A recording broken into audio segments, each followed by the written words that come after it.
Hello and welcome to Fork in the Road. This is Rusty Gaylord. I am your host, and I am happy to have you here with us.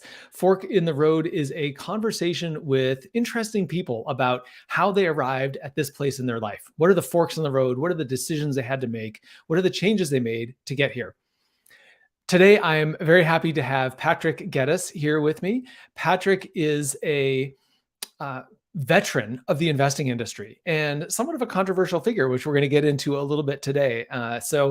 He found his way into investing pretty early on after a little stint at Morningstar and has been running the Aperio Group for the last several decades. So looking forward to having Patrick here with us. Welcome, Patrick.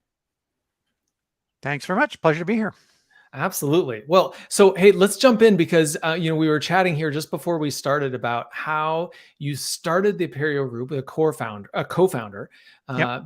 20 some odd years ago, but you don't describe yourself as an entrepreneur. You don't really see yourself as an entrepreneur. So how does a No. non-entrepreneur start a business? Through very good fortune. So my co-founder Paul Soley actually gets irritated when I describe I'm not really an entrepreneur because yes, I did a lot to help build the company. What I meant by that was when he said we were kicking around different ideas, things we could do, and when he said, we could start a company, my initial reaction was, you can do that?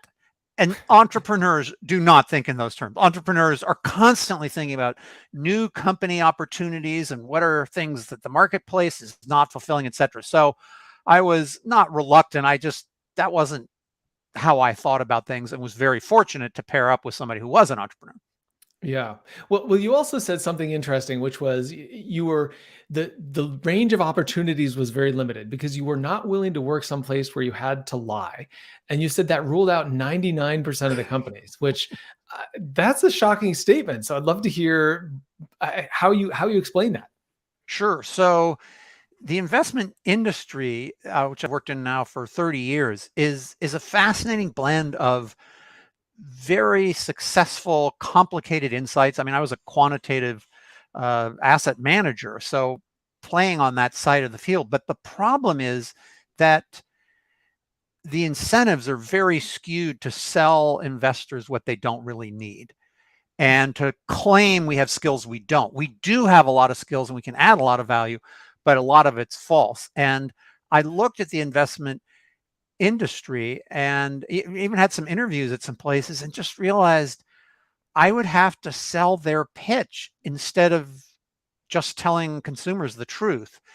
And so that's why my opportunities were from a self-imposed reason so limited, because I was not going to work anywhere where I couldn't tell a client the truth. Don't use us. There's a better choice here. And that was one of the fun parts about my time at Aperio, was watching a client's face when you would say, no, we're not the right solution. We're too expensive. And it's not even as good as what others can do. And to watch we've never heard that. No one's ever told us that. Well, so I'm curious about starting out with that principle. I mean, certainly any business that's starting, one of the things that's challenging is to get traction and to get started. Yep.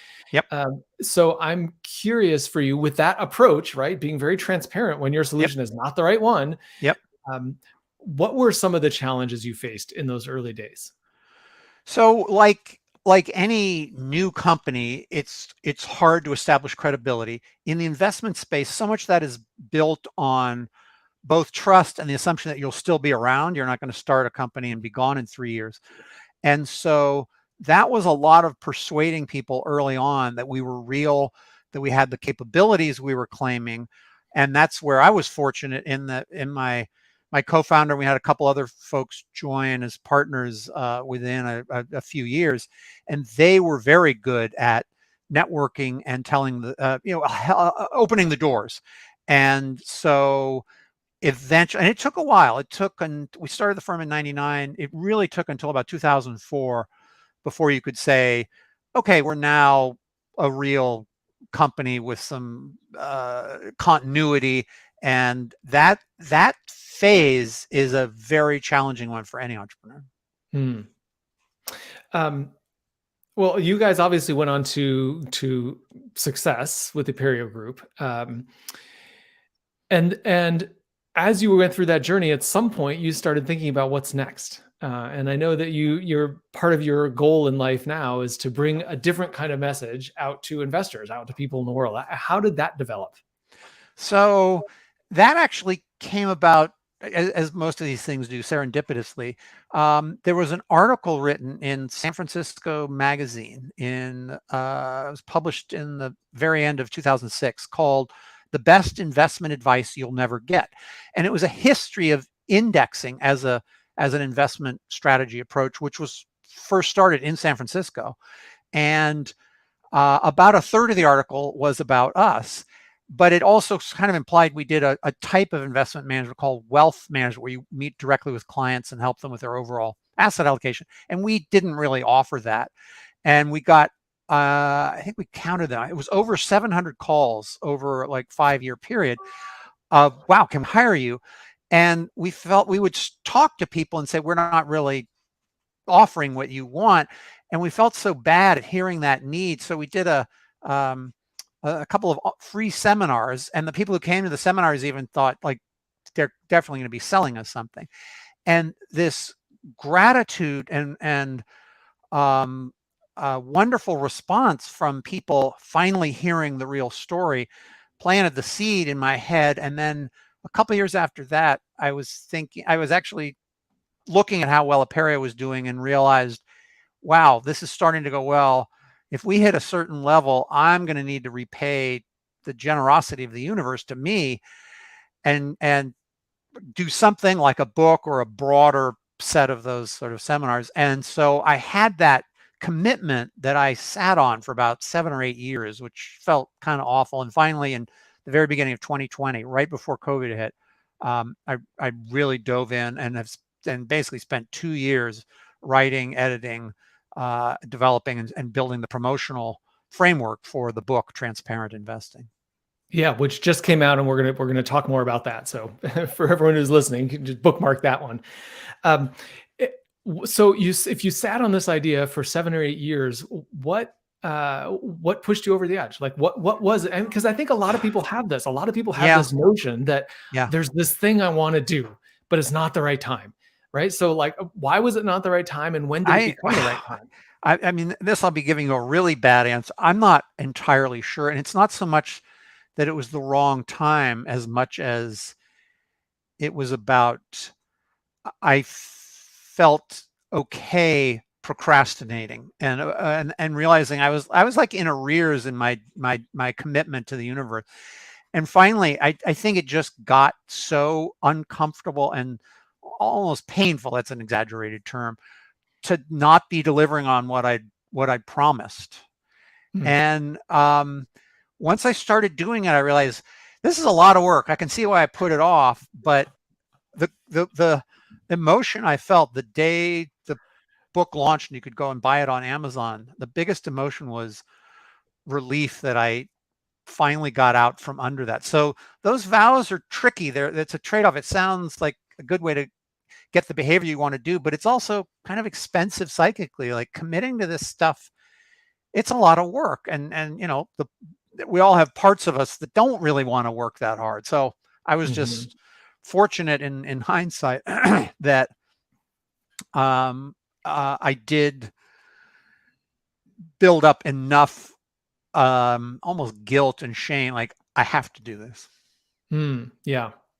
Well, it's interesting. Oftentimes it is the difficult emotions, the pain, the guilt, the shame, all those kinds of things. Those Yep. are oftentimes the ones that kick us into gear and get us to Uh, actually go do it. exactly.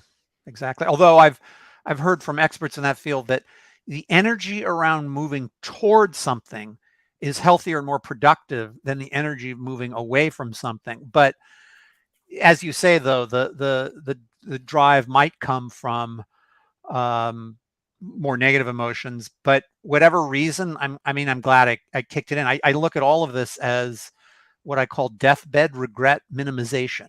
So Yeah. that sounds like a geeky quant way of saying do the right thing, and that's exactly what it is. And like doing this book was hard, but it's um, it's important to me that I've actually gotten it out into the universe. Now we'll see what kind of traction it gets, but my commitment was not to have it be a great success, My commitment was, you just got to get it out there. And if it doesn't go anywhere, you tried, you at least got the message delivered. Yeah. And I just wanted to put that, just at least the title of the book up on the screen here. So anyone listening, go check it out. It's on Amazon.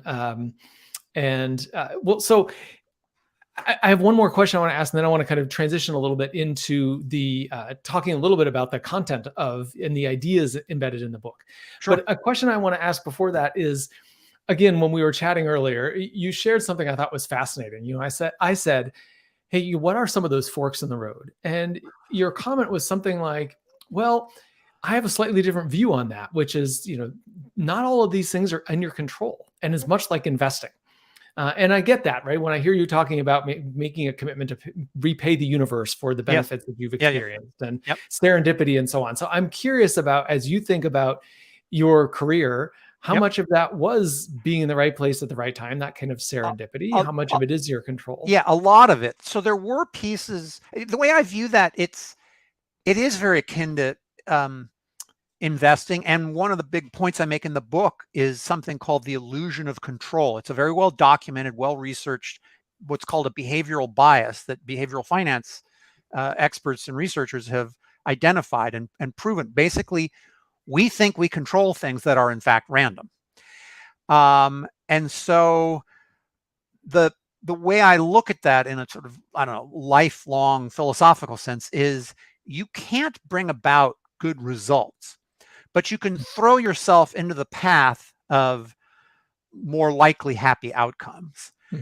And so now that I'm 63, I look back at some of the really good stuff that happened, and I'm a little baffled by it.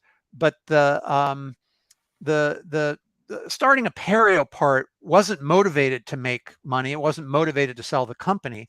It was motivated because I liked the investment industry, but I looked around and realized I cannot work anywhere where I'd have to tell a lie, or constantly I'd have to lie to sell stuff. And Hmm. in my view, if you're going to have a really prickly, rigid interpretation of that, that's going to preclude you from working at almost any investment firm, because it's just so hard to make money when you tell people, you don't really need us for this, because we're actually, as an industry, we're pretty bad at this.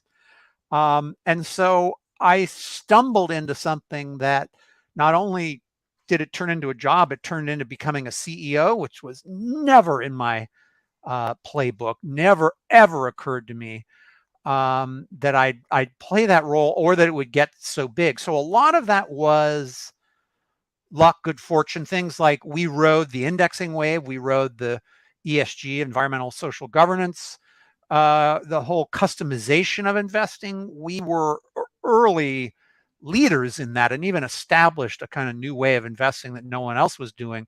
But we were just also very, very lucky to be standing in the right place. And that may not be great for aspiring entrepreneurs listening to your show, but that is how I view it. That um, throw yourself in the path of good fortune. And the other bit of advice, I guess, would be, for this sort of ethics piece, you have to do the right thing for the right reason, which is because it's the right thing. Don't think, well, if I give this image of integrity, I'll make more money. That you're already corrupting the process with that approach. And I was very, very fortunate, and trying to focus heavily on gratitude, which is what this whole book thing's about.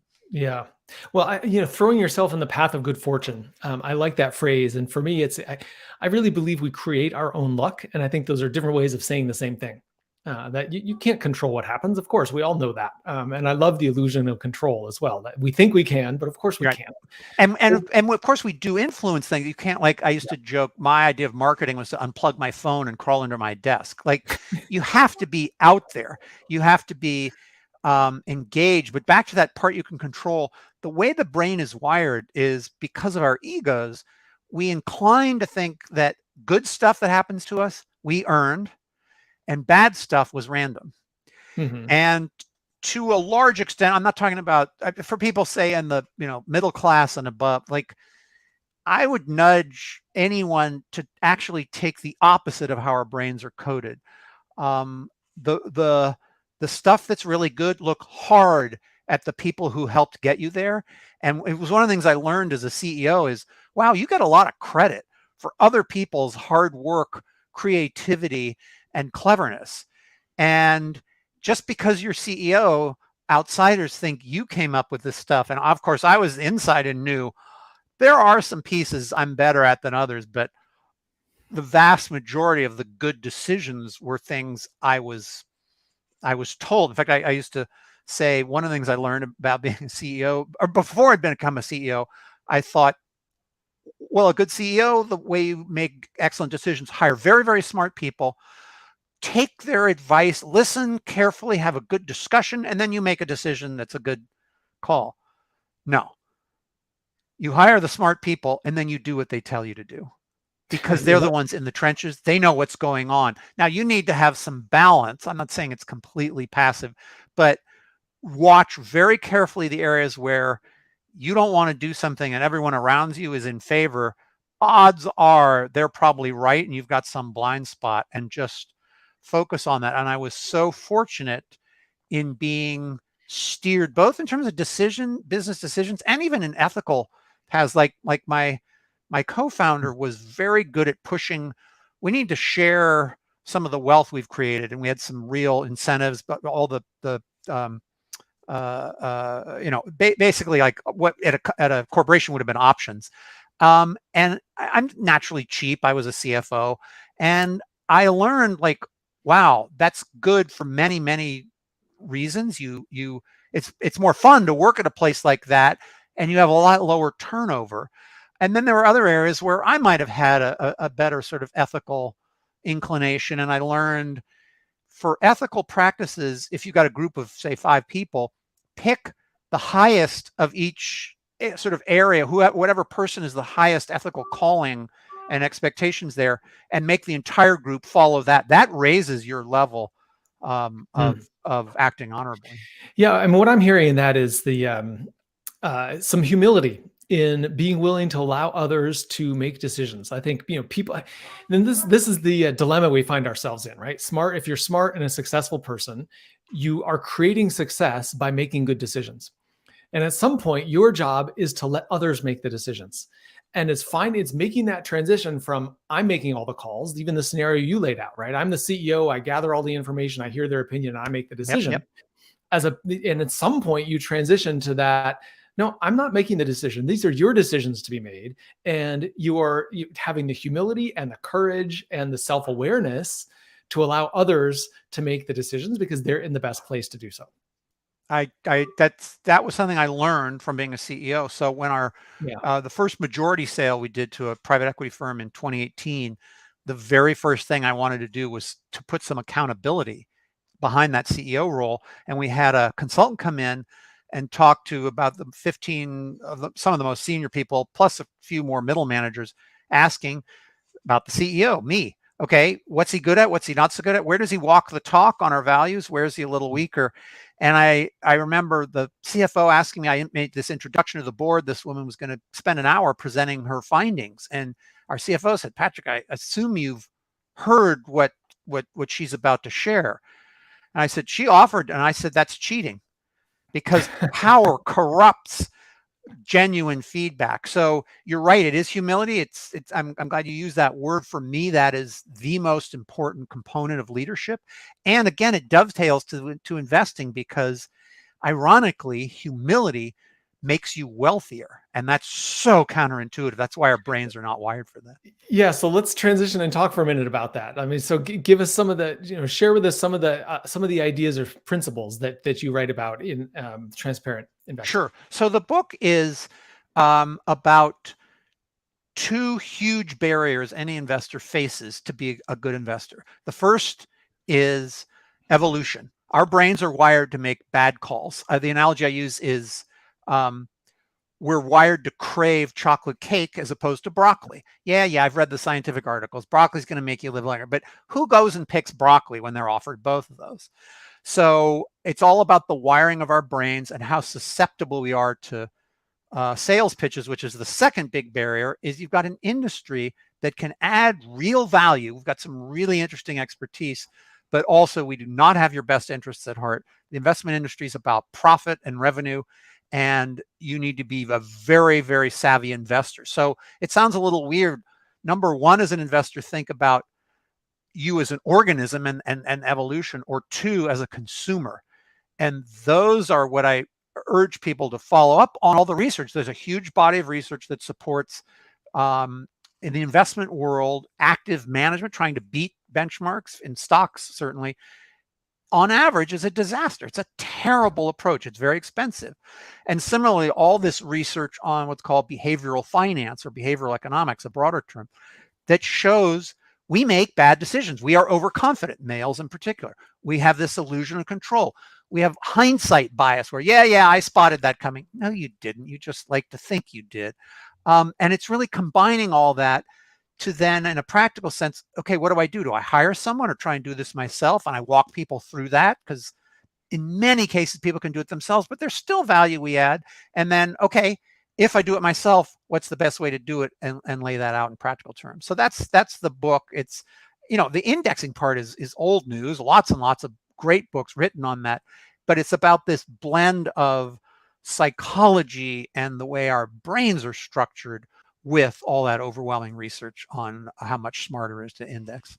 Yeah, that's fantastic. I mean, fundamentally, investing is psychology, right? I mean, obviously, there's good decisions, but you just Absolutely. laid out how our brains are wired to Yep. create the chocolate cake and not the broccoli. So, Yep. yeah, for all of those people who are buying AMC and what was the other? GameStop. GameStop. Thank you. Yep. Yeah. Well, I once heard a behavioral finance professor once shared that when he tells people that's his line of work, they get very excited and say, "Oh, great, you can teach me how to make a killing in the stock market by capitalizing on other people's biases." He would shake his head and say, no. The value of behavioral finance is when you look in the mirror and you catch your own flawed inclinations and you make better decisions. And I was fascinated at his spin on that. Well, and that just ties back to your ethics, right? Is your view is fundamentally one of the things you've been talking about is you don't want to lie to people, and taking advantage of other people's biased decision making feels unethical at some level. If you could even do it. The thing is, Sure. those don't exist on average, but it's so hard, because not only is what I'm describing counterintuitive, it's also incredibly boring. Like, well, how often do I need to look at my portfolio? Once every 3 years. What? And think also about like clickbait out there in terms of internet interest. What I'm saying is so dull. Well, there's nothing new there. No, it's not. And that's why you should seek entertainment in other parts of your life. Your investment life should be really, really dull.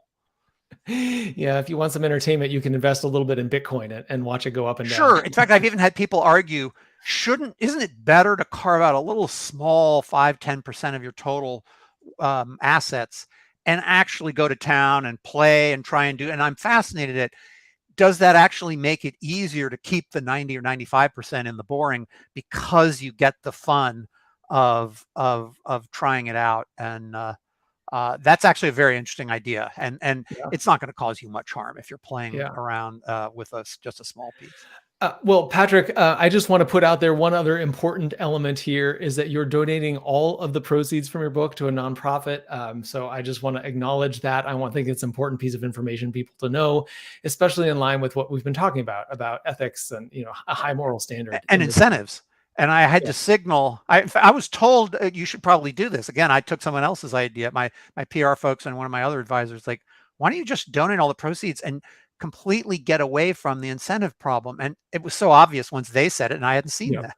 Yeah. So how can people reach out to you? How can they learn more? I'm going to put the title of the book back up here, which is on Amazon, right? But yes. What are the other good ways to get in touch with you? On my website, patrickgeddes.co, there is a page on the book. There's also a media page where, in addition to the book, I've put over a half dozen videos that try and explain some of the concepts from the book in more less intimidating and in some cases amusing, but still with real messages, where there's some musicals. There's a magician talking about how magicians encourage optical illusions and how part of the investment industry does the same thing.